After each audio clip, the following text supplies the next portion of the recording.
Oggi si celebra Nostra Signora di Montallegro, compatrona della diocesi. Culminano questa sera le feste patronali a Chiavari e a Rapallo. Dal Vescovo il forte invito ad essere una comunità fraterna. In cattedrale a Chiavari il pontificale del Cardinal Mauro Piacenza, che ha invitato a recuperare la stima per le cose di lassù. Maria, ha detto, ha creduto più a Dio che a se stessa e alle sue capacità. Piazza dell'Orto gremita per il tradizionale concerto del 2 luglio. Sul palco l'orchestra Chiavari Classica e il coro Monteverdi. Il pubblico si è lasciato trasportare da famosi brani d'opera. Area ex Italgas, sì agli appartamenti ma soltanto con un aumento del 5%. Lo prevede il PUC di Chiavari approvato a dicembre dalla Giunta di Capua. È la sintesi del parere legale che il sindaco presenterà domani sera in Consiglio. Ambiente, sport, cultura e musica. I giovani di Sestri Levante hanno formulato alcune proposte concrete per l'amministrazione comunale. È Nassa, che si è svolto ieri sera all'Annunziata. 90 anni di sport e impegno sociale li ha festeggiati il Circolo Golf e Tennis di Rapallo alla presenza di 350 invitati. Ora occorre guardare al futuro per stare al passo con i tempi. Buonasera a tutti, bentornati a Tigullio. Oggi la chiesa locale festeggia la compatrona della diocesi, Nostra Signora di Montallegro. Questa sera culmineranno le feste patronali a Chiavari e a Rapallo. Nel tardo pomeriggio di oggi a Rapallo in Basilica la messa è stata presieduta dal vescovo di La Spezia, Monsignor Luigi Ernesto Palletti. A Chiavari invece il pontificale del Cardinal Mauro Piacenza in cattedrale. Il Cardinale Piacenza, che è penitenziere maggiore del Papa, è noto per la sua devozione a Maria. Ma ora nel servizio ascoltiamo le sue parole. Maria ha creduto più a Dio che a se stessa o alle sue capacità. Con queste parole il cardinale Mauro Piacenza, penitenziere del Papa, ha invitato a seguire l'esempio della Vergine e della sua fede perfetta. Apparendo per ben 3 volte in questa diocesi, ha proseguito, la Madonna ha riservato ai figli di questa terra una speciale dedizione e ancora oggi garantisce la sua compagnia, la sua protezione e la sua custodia. Guardare Maria, dunque, come fece Santa Elisabetta, cioè con stupore, esultanza e ammirazione. In conclusione, il Cardinal Piacenza ha chiesto di spendere la propria esistenza in Cristo, perché solo Cristo, ha detto, vale e rimane per sempre ed è capace di generare uomini e donne rinnovate dall'amore e dalla verità. E domandiamo di recuperare un'autentica stima per le cose di Dio, per le cose di lassù. Una stima capace di riconoscere come non vi sia al mondo nulla di più grande di nostro Signore Gesù Cristo, nulla di più grande di un Dio fatto uomo che vuole abitare in mezzo a noi per attirarci dentro alla sua divinità. Domandiamo di tornare a credere con Maria all'onnipotenza di Dio e nella fedeltà alle sue promesse, più che nelle nostre povere capacità o valutazioni solo umane, troppo umane e per questo forse a volte anche troppo pessimistiche. Il Cardinal Piacenza e il Vescovo di Chiavari sono stati compagni di seminario ed entrambi quest'anno festeggiano 50 anni di ordinazione. A ricordarlo, ad inizio messa, lo stesso Monsignor Tanasini. Una festa di famiglia, dunque, ha sottolineato, alla quale erano presenti altri compagni di ordinazione. Il Vescovo ha poi salutato Don Emilio Iozzelli, sacerdote diocesano, che a sua volta celebra il 50°. Parole accolte nella preghiera, nella lode e nella commozione. Ora facciamo un passo indietro. Il Vescovo, nella celebrazione del 2 luglio in cattedrale, in onore di Nostra Signora dell'Orto, ha lanciato un invito forte ad essere una comunità fraterna, capace di vivere superando conflitti e divisioni. La sintesi nel servizio. Il Vescovo non si stanca di ripeterlo, che la nostra sia una comunità fraterna. È l'indirizzo che Monsignor Tanasini ha voluto dare alla diocesi in tutti questi anni e che in occasione delle feste di luglio diventa anche un esame di coscienza. Lo ripete nel pontificale di ieri pomeriggio, chiedendo di seguire l'esempio di Maria, vivere cioè superando le divisioni, i conflitti, le contraddizioni e i campanilismi. Per essere davvero comunità fraterna, prosegue il Vescovo, occorre seguire alcuni atteggiamenti, fare la carità senza finzioni e maschere, essere lieti nella speranza e non demolirsi a vicenda, sostenersi l'un l'altro nei momenti difficili, solleciti alle necessità dei fratelli, fare spazio ai giovani che sono il futuro della società, infine perseguire il bene comune. Il pastore della diocesi torna per un attimo alla manifestazione di Maria del 2 luglio 1610 a Chiavari e si dice colpito da come la comunità chiavarese sia stata rinnovata in uno slancio di fede e civiltà. La città è passata dal Medioevo all'epoca moderna, spiega, e conclude auspicando per i giorni nostri un analogo cambiamento. Ha preso un'altra spinta, un altro slancio, un'altra creatività, si è formata. E forse noi non abbiamo bisogno anche oggi di un fervore nuovo, creativo, capace di scuoterci, capace di uscire si è sempre fatto così, capace di smuoversi da una stagnazione, al di là della ordinaria amministrazione, creatività, fervore, sguardo in avanti, coraggio, il bene comune. E per quanto riguarda i prossimi appuntamenti, ricordiamo che questa sera alle 21 si terrà la processione mariana per le vie di Chiavari. Il percorso sarà trasmesso in diretta su Telepace 1 al canale 15. Domani invece, 4 luglio, si terrà il pellegrinaggio degli ammalati. Alle 17 il vescovo celebrerà la messa con l'unzione degli infermi. E infine, domenica 7 luglio, la messa di ringraziamento per la Società Operaia Cattolica Nostra Signora dell'Orto. E in occasione della festa patronale, ieri sera a Chiavari si è svolto il tradizionale concerto lirico-sinfonico. Ad esibirsi l'orchestra Chiavari Classica diretta dal maestro Francesco Gardella e il coro Monteverdi guidato da Silvano Sant'Agata. Siamo andati a vedere.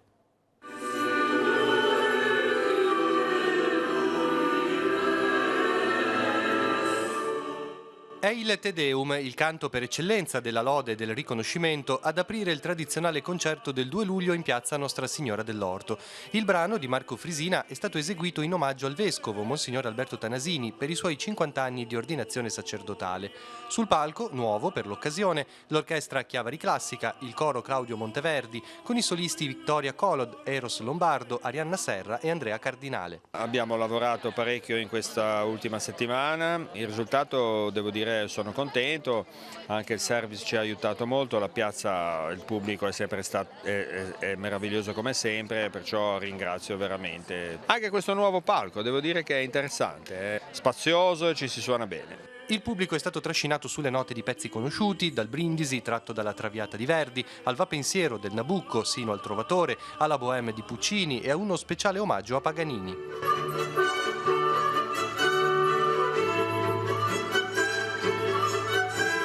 Per noi è stata una bella idea proporre la musica di Niccolò Paganini perché è un grande ligure, un grande genovese legato al nostro territorio, indiscutibilmente il più grande violinista di tutti i tempi ed è stata un'idea vincente. Insieme sul palco il soprano Vittoria Colod e il tenore Eros Lombardo, uniti da una forte stima reciproca. Per Lombardo un ritorno a casa, qui infatti ha mosso i primi passi con la sua insegnante Maria Trabucco. Ho debuttato Tosca, Atlanta, San Francisco, ho fatto ruoli impegnativi Pagliacci, Cavalleria Rusticana, Teatro Reggio, insomma, ma c'è sempre da studiare, da migliorare. Anche qua sto studiando in Conservatorio di Genova, finisco, spero. Sì, sono felice di vivere qua in Italia perché c'è la gente molto aperta, mi piace molto.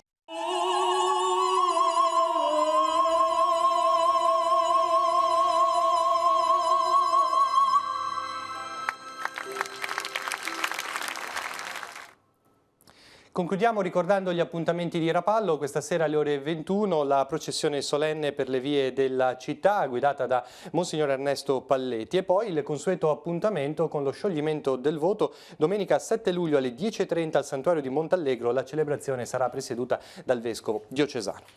Cambiamo tema, veniamo a Chiavari dove domani sera alle 20:30 si riunirà il Consiglio Comunale. Sono numerosi i punti all'ordine del giorno, tra questi le sollecitazioni della minoranza sul tema dell'area ex Italgas. L'amministrazione arriverà in Consiglio portando un parere legale trasmesso ieri agli uffici che in sostanza boccia l'aumento del 35% dei volumi esistenti alla luce dell'approvazione del PUC nello scorso mese di dicembre, ma sentiamo il sindaco. Il progetto che è stato presentato da Italgas, vale a dire con l'applicazione della legge regionale del piano casa con un incremento dei volumi esistenti del 35%, non è conforme alla volontà politica della mia amministrazione, volontà politica che è quella che è stata votata in Consiglio Comunale il 5 dicembre del 2018, dove ha escluso in quest'area l'applicazione del piano casa, ma una riqualificazione dei volumi esistenti con un incremento soltanto del 5%, nonché servizi pubblici per il quartiere sulla base di determinati standard. Alla luce di ciò ho chiesto un parere legale, un avvocato amministrativista. Se la mia amministrazione avesse portato a termine e avesse approvato definitivamente il PUC della precedente amministrazione, il piano casa, così come è stato presentato, sarebbe stato pienamente legittimo.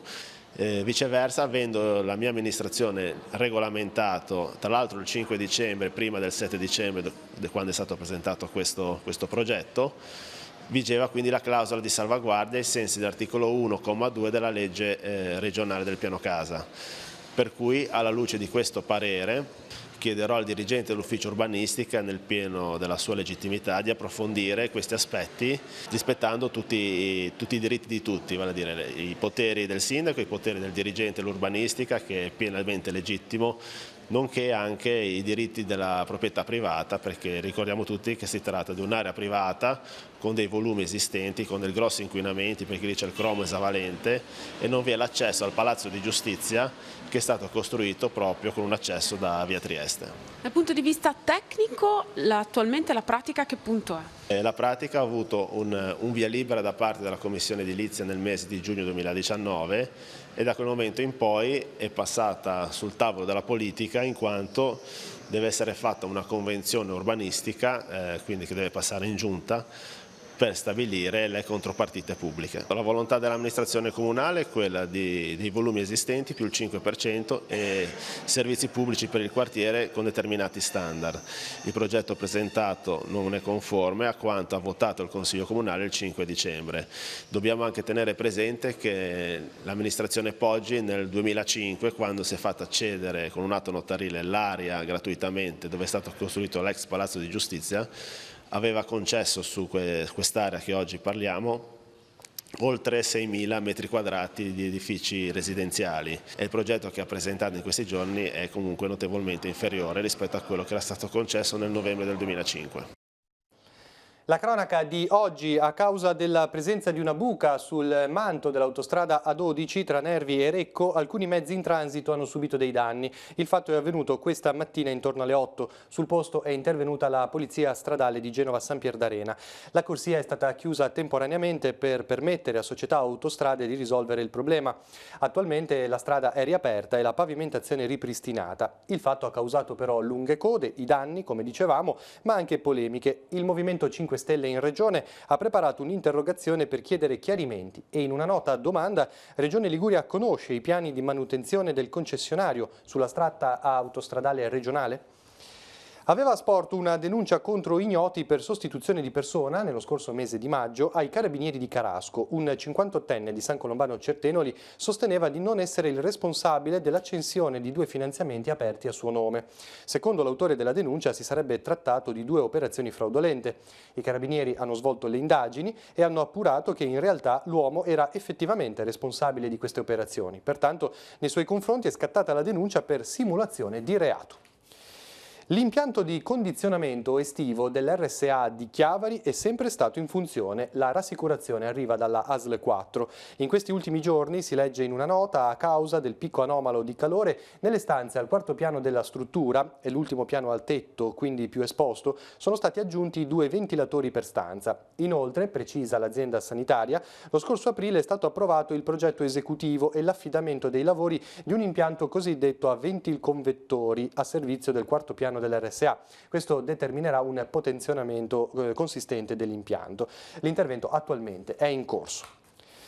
La Regione ha destinato 3 milioni di euro attinti dal PSR, il piano di sviluppo rurale, per 5 progetti di prevenzione di calamità naturale, avversità atmosferiche ed eventi catastrofici.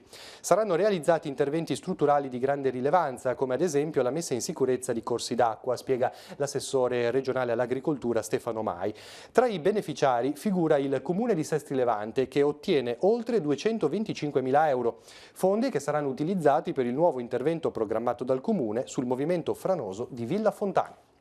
E rimaniamo a Sestri Levante, l'hanno chiamata Nassa, ovvero Rete, ed è un'iniziativa dei giovani di Sestri Levante. Ieri sera all'ex convento dell'Annunziata diverse decine di ragazzi sotto i 30 anni di età si sono trovati attorno ad alcuni tavoli tematici per formulare proposte da presentare all'amministrazione comunale. Vediamo com'è andata. A partire dall'anno scorso alcuni di noi hanno provato l'esperienza delle elezioni amministrative e da lì hanno capito che mettersi in gioco per la propria città era un'esperienza di valore e quindi niente, dal desiderio di allargare questa esperienza anche ad altre persone abbiamo chiamato i nostri amici hanno chiamato ad altri amici, così da Macchia d'Olio abbiamo creato questo evento che vuole essere un po' la fine di una parte, ma l'inizio di una nuova. La Nassa è nata come un incontro tra persone che si conoscono in realtà da sempre e che spendono le proprie serate comunque a parlare dei problemi di Sestri. La Nassa è conoscenza e quindi non si parla di una serata persa, si parla semplicemente di andare a creare qualcosa di più grande per la nostra città. Quali sono le tematiche che si affronteranno in questi tavoli d'incontro? Più che tematiche fisse sono degli spunti per approfondire la discussione su Sestri che riguarda appunto la gestione di Sestri in generale e una gestione anche che guardi al futuro, la gestione degli spazi pubblici, modi alternativi per gestire questi spazi, il lavoro per i giovani qua a Sestri, al divertimento, come unire questa voglia dei giovani alla quiete della città, allo sport, all'ambiente, anche una specificatamente legata al futuro, come immagini Sestri magari fra 10 o 20 anni. Di che argomento si parla in questo tavolo? Allora, noi siamo divertimento a Sestri. Cercavamo anche di dare una possibilità diversa ai ragazzi della zona. Stavamo pensando anche possibilità di livello culturale, anche sportivo, ad esempio cinema all'aperto, una svolta di livello diciamo qualificativo alla vita musicale che può essere svolta a Sestri Levante. Di che argomento si parla in questo tavolo d'incontro? Allora, qua siamo nella Sestri nostra, qui il tema principale è quello di che cosa i giovani vogliono dagli spazi pubblici. Ci fai un esempio di una proposta che pensi possa essere portata in consiglio comunale? Ma un'idea molto, molto carina per esempio è quella di poter visitare non solo per la giornata del FAI la Torre Marconi, per esempio la Torretta Marconi. Quella per esempio di fare nuovi distributori per l'acqua a Sestri, avvicinare di più i giovani ai sentieri, Sestri è piena di sentieri bellissimi. È stata inaugurata questa mattina nel quartiere di San Pier di Canne a Chiavari una nuova area per i cani. Si trova in traversa di via San Rufino, è ampia 230 metri quadrati ed è costata 38.000 euro. La riqualificazione del sito ha tenuto conto delle scelte progettuali riguardanti il Rio Bona. Le prossime nuove aree per i cani, afferma l'amministrazione, saranno realizzate a ribasso nel progetto di restyling di Piazza del Buono e in Piazza Torriglia. Ora in Val Graveglia, dove è stato ripristinato il corretto funzionamento dell'hotspot di Liguria Wi-Fi, attivo dal 2016, ma purtroppo dotato sino ad ora di un segnale molto debole con conseguente difficoltà di connessione stabile. Il servizio consente un accesso a internet per computer e smartphone in maniera completamente gratuita ed è attivo, oltre che nei pressi della sede comunale, anche in prossimità degli uffici postali di Conscenti e Pian di Fieno. In 2 anni in Liguria sono stati formati 116 tutor volontari per minori stranieri non accompagnati, su un totale di 189 istanze, che si aggiungono ai 23 già istruiti prima dell'entrata in vigore della legge 47 del 2017. I corsi sono organizzati dal Garante per i diritti dell'infanzia e dell'adolescenza. Il tutore non deve essere un professionista del settore, ma un cittadino con le competenze adeguate per assistere il minore, ha spiegato il responsabile Francesco Lalla, che ha annunciato che a settembre inizierà il 7° ciclo di incontri. Ora sfogliamo insieme l'agenda di Telepace, vediamo così tutti gli appuntamenti in programma per la giornata di domani.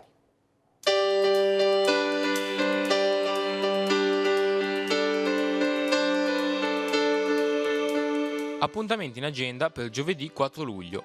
Apertura del Museo Archeologico di Chiavari in via Costa Aguta dalle 9 alle 14. Su prenotazione è possibile richiedere un servizio didattico gratuito. Dalle 9:30 alle 14, apertura del Museo del Merletto, sito in Villa Tigullio a Rapallo. Come ogni primo giovedì del mese, è possibile visitare la Camera di Donnando Negri. L'orario dalle 16 alle 18 al villaggio del ragazzo di San Salvatore di Cogorno. Albe di letteratura è la passeggiata nella natura organizzata a Bonassola con il dottor Torricelli. Il ritrovo alle 18 presso la nuova Proloco. Al centro Benedetta Corone di Chiavari si riunisce l'associazione regionale Club degli alcolisti in trattamento, che si occupa di aiutare le famiglie con problemi legati all'alcol. L'inizio alle 20. International Festival a Portofino, un concerto in omaggio alla festa di indipendenza americana. Si terrà alle 21 in piazzetta. Giulio Tonello e l'Orchestra Sinfonica di Sanremo, diretta dal maestro Giancarlo De Lorenzo, eseguiranno il repertorio americano da Gershwin a Lloyd Webber. La compagnia teatrale Senza Pretese porterà in scena la commedia dialettale U Giardini e Intrighi Amorosi, presso i giardini della Torre del Borgo a Lavagna. L'inizio alle 21. Si raccoglieranno offerte a favore della ricerca sull'epilessia dell'ospedale Gaslini. In piazza San Siro a Santa Margherita Ligure, il gruppo degli Incoronati, formato da ragazzi e diretto da Gabriele Manunta, presenterà il loro album Pane Spezzato. L'inizio alle 21. Primo appuntamento con il Dionisio Festival a Chiavari, con lo spettacolo Lavia dice Leopardi di Gabriele Lavia, alle 21:30 in piazza Gagliardo. Saranno presenti anche volontari di Medici Senza Frontiere di Genova, che offriranno un viaggio virtuale nelle crisi umanitarie.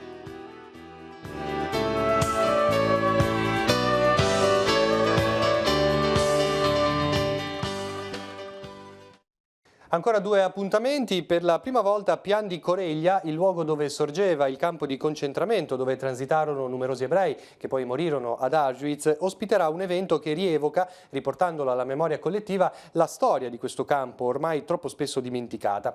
Campo 52, questo è il titolo dello spettacolo, è frutto della ricerca documentaria di Massimo Minella, giornalista e scrittore, in questo caso autore e interprete. Narra la storia d'amore di due giovani e lo fa con l'accompagnamento musicale dell'epoca grazie alla chitarra di Franco Piccolo. Campo 52 andrà in scena venerdì 5 luglio alle ore 21 a Pian di Coreglia, appunto, è una produzione del Teatro Pubblico Ligure. Vuoto ma non troppo, ovvero Ciò che inferno non è, il titolo dello spettacolo teatrale a cura della scuola Maria Luigia di Chiavari e dei ragazzi di Villa Gritta, andato in scena in occasione del Festival della Parola, sarà replicato venerdì alle 19:30 nell'area esterna della scuola Maria Luigia di Chiavari. Cambiamo tema. Il Circolo Golf e Tennis di Rapallo nei giorni scorsi ha celebrato 90 anni di sport e di impegno sociale. Numerosi gli invitati che hanno preso parte alla giornata di festa. Immagini e interviste saranno trasmesse prossimamente nella rubrica Si può dare di più. Ora ne vediamo un'anticipazione. 90 anni di storia e di legame con il Tigullio. Li ha festeggiati il Circolo Golf e Tennis di Rapallo con una serata che ha coinvolto soci, autorità e sportivi. La stampa locale iniziò a trattare del campo da golf rapallese il 12 gennaio 1929. Quel giorno il settimanale Il Mare pubblicò un articolo dedicato alle potenzialità turistiche di questo sport. L'anno dopo iniziarono i lavori alla clubhouse e al campo. 90 anni sono un traguardo di tutto rispetto per un'associazione impegnata nello sport e nel sociale. A parlarne il direttore Fabrizio Pagliettini, 34 anni di lavoro al Circolo. L'essere immersi nel verde dà la possibilità di comunicare meglio, di riflettere, non è soltanto sport ma è anche appunto un qualche cosa di più. Golf e tennis sono per noi un qualche cosa in questo momento che ci fa ricordare il passato, ma abbiamo fortemente dentro di noi l'obiettivo di migliorarci giornalmente, di guardare al futuro. Questa sera nella premiazione abbiamo avuto la fortuna di avere tantissimi ragazzi. Sono contento e orgoglioso che nel settore del tennis ci sia tanto Tigullio presente, Chiavari, Sesse Levante, Lavagna, il che significa che il nostro impianto ha un potenziale che va al di là della città di Rapallo. La festa si è svolta il 30 giugno scorso, all'alba la gara di golf che ha coinvolto 220 partecipanti e un torneo di tennis. In serata la premiazione è un momento conviviale con 350 invitati. Per i vertici del circolo ora occorre guardare al futuro per stare al passo con i tempi. Ma l'impegno c'è, abbiamo come dicevo prima dei dipendenti che sono senz'altro molto all'altezza, per cui non abbiamo il timore di non essere pronti agli eventi futuri. È un privilegio questi 90 anni di un circolo che non è soltanto di Rapallo ma un circolo internazionale che porta turismo, indotto e che deve assolutamente resistere alla vita moderna. In chiusura una notizia di servizio: nei prossimi giorni chiuderà il casello autostradale di Lavagna in orario notturno, questo per consentire i lavori di manutenzione lungo la A12. La stazione sarà chiusa per una notte, dalle 22 di sabato 6 alle 6 del mattino di domenica 7 luglio, sia in uscita sia in entrata da e verso entrambe le direzioni. Chiuderà poi per un'altra notte, quella successiva, dalle 22 di domenica 7 alle 6 del mattino di lunedì 8 luglio, questa volta soltanto in entrata. Era l'ultima notizia del nostro telegiornale, vi lascio alla processione in diretta in onore di Nostra Signora dell'Orto da Chiavari e noi ci ritroviamo domattina alle 7:30 con la nostra rassegna stampa. Grazie per averci seguito, buon proseguimento di serata.